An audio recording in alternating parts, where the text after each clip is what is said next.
साथियों नमस्कार। साथियों आज बात करेंगे हम इस पौधे की। जी हाँ, पोर्टिलाका ग्रैंडिफ्लोरा और पोर्टिलाका ओलरेसिया। तो आज हम इन दोनों पौधों की बात करेंगे क्योंकि दोनों एक ही परिवार के पौधे हैं। इनकी जो फैमिली है वो पोर्टुलाकेसी है और इनका दोनों का जीनस है पोर्टुलाका। पोर्टुलाका जो हमारा ग्रैंडिफ्लोरा है उसे बहुत नामों से पुकारा जाता है। इसको 9 बजी के फूल, 10 बजिया, मोस रोज, 9 बजिया, दोपहर खिड़ी, गुल दोपहरी, घड़ी फ्लावर, 9 o'clock, 10 o'clock, इन नामों से इसको पुकारा जाता है। कोई इसको कहता है 11 बजे के फूल, रॉक रोज, सूर्य उदय, सूर्य उगा, मैक्सिकन गुलाब, गुल दोपहरी, सन रोज, रॉक रोज। तो ये ऐसे बहुत सारे नामों से इसे पुकारा जाता है। अब इसको मेरे यहाँ पे आप देख रहे हैं, ये लगभग सभी गमलों में मेरे यहाँ पे नीचे उगा हुआ है। पिछली बार उगाए थे, उसके बीज गिर गए और ये उगाया।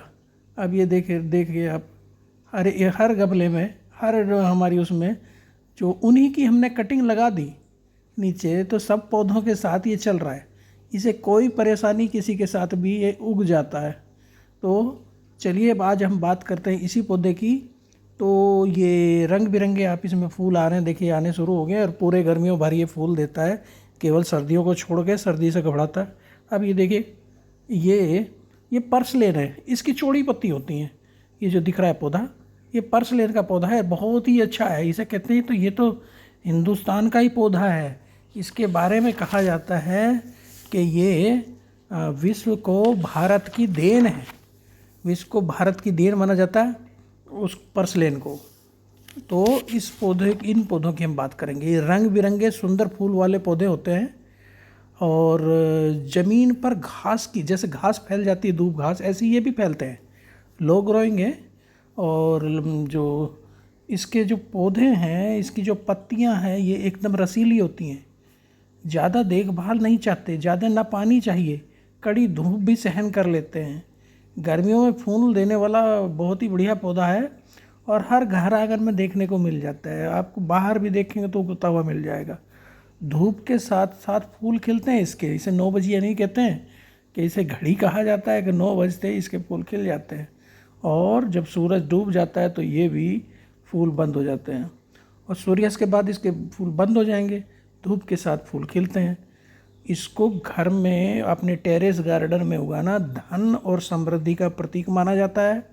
इसके बहुत सारे रंगों में फूल आते हैं। इसके लाल, ऑरेंज, क्रीम, बैंगनी, सफ़ेद, पीला, गुलाबी, सभी तरह के फूल आते हैं। इसकी लंबाई 6 इंच से 1 फीट तक हो सकती है अगर इसको अच्छी कंडीशन मिल जाए। पत्तियां मांसल मोटी होती हैं। हैंगिंग बास्केट में बहुत ही बढ़िया चलता है। और जहाँ तक इसकी देखभाल की ज़रूरत है, सभी प्रकार की मिट्टियों में हो जाता है, लेकिन इसको वेल ड्रेन पॉट में, हमें वेल ड्रेन जो हमारा सॉइल मिक्सचर में इसको लगाना चाहिए। और इसके लिए बलुई मिट्टी सबसे अच्छी होती है। पानी इसमें ज़्यादा नहीं देना है, धूप और सूखे में भी चल जाता है। और इसकी जो बीज की जो बुआई है ना, बीज इसमें जब ये, वैसे इसमें गिर जाता है गमलों में, अगले साल अपने आप उगाता है, लेकिन बीज लेके, क्योंकि धूप का पौधा है तो ज़्यादा गहराई पे नहीं हमें बोना। गहरा बोने पे ये वो जमाव में दिक्कत होती है, तो उथला बोना है क्योंकि इसको धूप चाहिए और 10-15 दिन में इसमें से जमाव हो जाता है इसमें। और इसे 5-6 घंटे की सनलाइट चाहिए ही चाहिए। इसका रूट जोन जो है ना बहुत छोटा सा होता है, तो बहुत ज़्यादा पानी की ज़रूरत नहीं है। अगर 5-7 दिन में पानी, क्योंकि पत्तियों में खुद ही पानी भरा हुआ है, 5-7 दिन में पानी दे दे तो चल जाता है। और ये मिट्टी के आधार पे है पानी। तो अब देखिए हमारे सभी गमलों में, जेड प्लांट के अंदर भी हमने बो दिया तो वो भी उग रहा है। अब यहाँ देखिए, करी पत्ते के गमले में हमने उगाया हुआ है, तो कितने बढ़िया इसमें फूल खिल रहे हैं। तो हमने सामने ज़्यादातर गमलों में हमारे नीचे तली में, ऊपर हमारे प्लांट्स और नीचे ये 9 o'clock खिल रहा है। ये वार्षिक रूप से उगने वाला पौधा है और 9 o'clock इसे इसलिए कहते हैं कि ये सुबह 9 बजे इसके फूल खिल जाते हैं। इसको ब्राज़ील, अर्जेंटीना का मूल निवासी माना जाता है। ईजी टू ग्रो है और इसको जो हम उगा सकते हैं, आप इसकी खेती भी कर सकते हैं किसान, क्योंकि इसकी मेडिसिनल वैल्यू बहुत ज़्यादा है और अच्छे रेट मिल जाते हैं। इसको बीज से उगाने में थोड़ा टाइम लगता है और कटिंग से बड़ी जल्दी हो जाता है। और अगर इसको अपने यहाँ हम टेरेस गार्डन में जैसे मार्च से अप्रैल तक लगा लीजिए तो बहुत अच्छा चलता है। और इसमें 2 सप्ताह का समय लगता है अगर हम बीज से भी उगा लें। और ट्रांसप्लांटर अगर करना है तो अप्रैल मई में इसकी सहफसली खेती हम खरीफ के मौसम में किसान कर सकते हैं। और इसका जो प्लांट टू प्लांट दूरी रखनी चाहिए, 15 से 15 सेंटीमीटर रखना चाहिए। और इसमें जो किसी भी मौसम में वैसे तो उगा सकते हैं, गर्मियों में सीधी धूप में उगाना इसको बेहतर रहता है। कटिंग्स 2.5 इंच की कटिंग, 2.5 से 4 इंच की कटिंग ले लीजिए, नीचे की पत्तियाँ रिमूव कर दीजिए और लगा दीजिए। इसकी मिट्टी जो होनी चाहिए ना, वो वेल ड्रेन होनी चाहिए। तो इसलिए 30% आप वर्मी कंपोस्ट लीजिए और 60% गार्डन सॉइल और 10% बलुई रेत ले लीजिए, रिवर सैंड। तो कंपोस्ट, गार्डन सॉइल, रेत का मिक्सचर बना के उसमें 1 मुट्ठी नीम की खली डाल दीजिए, थोड़ा एप्सम साल्ट और बोन मील मिला दीजिए, क्योंकि ये फ्लावरिंग प्लांट है। तो ये हमारा जो दिख रहा है पौधा, पत्तियां देखिए इसकी फ्लैट चप्पू की तरह पत्तियां हैं। तो ये पौधे की बहुत ज़्यादा मेडिसिन, इसको तो कहते हैं ये हिंदुस्तान का ही, भारत का दुनिया को देन है ये पौधा। कुछ लोग ये मानते हैं और बताते हैं इसको महात्मा गांधी खाते थे इसको, पर्सलैन की पत्तियां चौड़ी होती हैं तो उसको बहुत नामों से जाना जाता है। पर्सलैन को तो नोनिया, लूनिया, कुल्फा साग, ये पर्सलैन को बोला जाता है क्योंकि उसकी पत्तियां चौड़ी होती है। सरसों की साग की तरह पर्सलैन को साग बना के खाया जा सकता है, सलाद में खा सकते हैं। पर्सलैन का जो तना होता है वो लाल रंग का होता है और गहरे रंग की पत्तियों का एक उलझा हुआ सा गुच्छा होता है। इसको खरपतवार कहते हैं वैसे तो, कुछ लोग इसे डकवीड कहते हैं। पर्सलैन को डकवीड, फैटवीड, पिकवीड, कुल्फा, लूनी भाजी के नाम से पुकारते हैं। और क्योंकि इसके फ्लावरिंग, ये देख रहे हैं ना आपके पर्सलैन, हमने एक ही गमले में पुरानी कढ़ाई पड़ी थी, बल्कि कढ़ाई में पर्सलैन और हमारा 9 o'clock दोनों उगा रखे। इसका जो अगर आपको खेती करनी है तो इसका मई से जुलाई तक बेस्ट टाइम है अगर बीज के लिए आप खेती कर रहे हो पर्सलैन की। 20 से 50 डिग्री सेंटीग्रेड में अच्छा हो जाता है मिट्टी का टेम्परेचर अगर हो, 8-10 दिन में अंकुरित हो जाता है।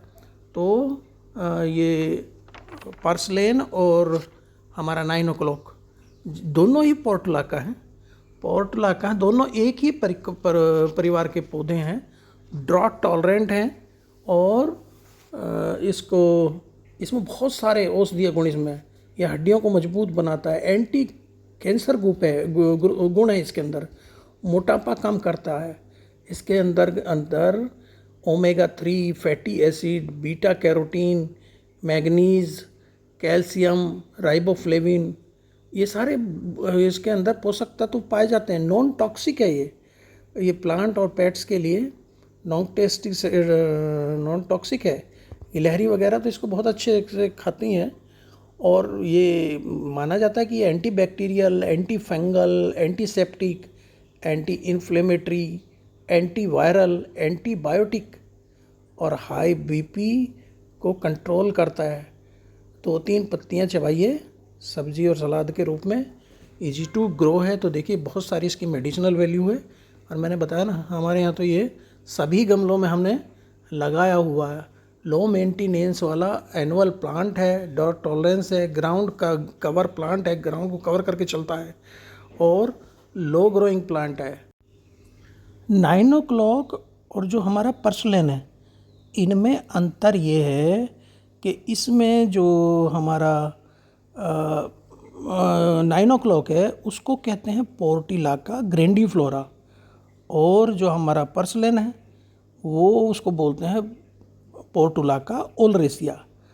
तो उसकी तो बेलनाकार, 9 o'clock की तो बेलनाकार सिलेंड्रिकल लीव्स होती हैं, और ओलरेसा की फ्लैट एकदम टीयर ड्रॉप जैसे आंसू की तरह, सपाट आंसुओं की तरह होती है, अंडाकार लीव्स होती हैं ओलरेसिया की। तो ओलरेसिया में बहुत ज़्यादा मेडिसिनल वैल्यूज हैं उसकी, और विश्व स्वास्थ्य संगठन ने तो अपनी एक जो सूची बनाई है औषधीय पौधों की, जो उपयोगी औषधीय पौधे उनकी सूची बनाई है, इसको हमारे पोर्टुलास का ओलरेसिया को सम्मिलित किया हुआ है। तो ये औषधीय पौधा है, बटर प्लांट भी इसको कह देते हैं, खुरसा कुल्फा कहते हैं।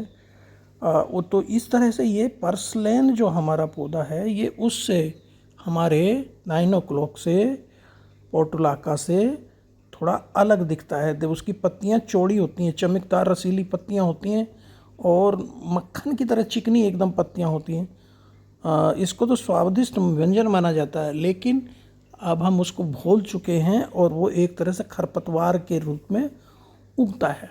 2-4 प्रश्न इसके आते हैं, जैसे प्रूनिंग की बात आती है, तो प्रूनिंग, जिन पत्तियों पर फूल आ चुके उनकी प्रूनिंग कर देनी चाहिए, उनको काट देना चाहिए। इसके लिए पोट की जहाँ तक बात है, 6 से 8 इंच का पोट में बढ़िया चलता है। हमने तो सभी जो हमारे पोट हैं उसी में नीचे की तरफ, जैसे करी पत्ते के नीचे आप देख रहे हैं, उसमें उगा दिया है। तो ऐसे हम उगा सकते हैं।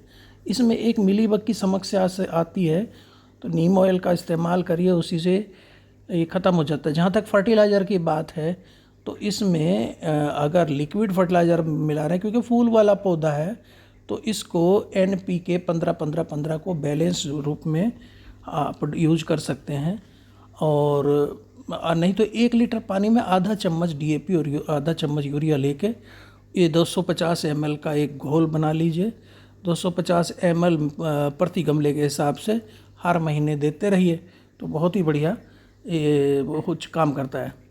तो ये घर के लिए बहुत फ़ायदेमंद है। इसका रस न सांप कीड़े काट लेते हैं, जलने में, एक्जिमा में लगाने के लिए लोशन के रूप में इस्तेमाल होता है। पेट दर्द, मुंह की सूजन, दांत दर्द, कान के दर्द में फ़ायदेमंद है। और इसे ऐसी जगह रोपना चाहिए जहाँ से 6 से 8 घंटे धूप इसको मिल जाए। तो जहाँ तक इसके फूल के खिलने की बात है, तो गर्मियों का पौधा है, तो मार्च से लेकर नवंबर तक खिलता रहता है। सर्दियों में ज़रूर ये ऐसा हो जाता है जैसे जल गया हो, लेकिन जैसे ही इसे गर्मी आती हैं, तो ये फिर इसकी कटिंग लगा दीजिए, फिर बढ़िया एकदम बढ़िया फूल दिखता है। कटिंग से आसानी से लग जाता है। और ये इसको कहा जाता है कि 9 रंगों में आता है। इसकी तो अब हाइब्रिड भी आ रहे हैं काफ़ी। और विटामिन A से भरपूर पौधा होता है, प्राकृतिक एंटीऑक्सीडेंट है। और ये बोने की जहाँ तक इसकी बात होती है, अगर टेरेस गार्डन में, तो गर्मियों के शुरुआत में ही बो दीजिए। और शुरू में जब बो रहे हैं तो उसको आंशिक छाया में इसको बढ़ना बहुत पसंद लगता है। तो ये इस पौधे के मैंने कुछ खूबियाँ, औषधीय गुण, क्योंकि ये बहुत ही अच्छा पौधा है, फास्ट ग्रोइंग है, एनुअल प्लांट है, थिक फ्लैशी लीफ है। ये C4 प्लांट्स की श्रेणी में आता है। इसको भरपूर धूप चाहिए और वेल ड्रेन्ड सॉइल चाहिए। तो इस पौधे को हम लगा सकते हैं। सूरज की रोशनी बहुत पसंद है। और जैसे कि मैंने बताया कि अगर इसको उर्वरक हम दे देते हैं, अगर 800 ml पानी में 2 चम्मच DAP मिला के, और इसको हर महीने थोड़ा सा इस्तेमाल करें, मधुमक्खियों और तितलियों को तो इसके फूल बहुत ही आकर्षित करती हैं। इसका आयुर्वेद में, औषधियों में, हेपेटाइटिस, लीवर, सिरोसिस, गले में खराश के लिए औषधियों में इसका प्रयोग होता है। तो कैसा लगा साथियों मेरा ये वीडियो? अच्छा लगा तो कमेंट करिएगा, शेयर करिएगा और सब्सक्राइब करना मत भूलिएगा। थैंक यू, नमस्कार।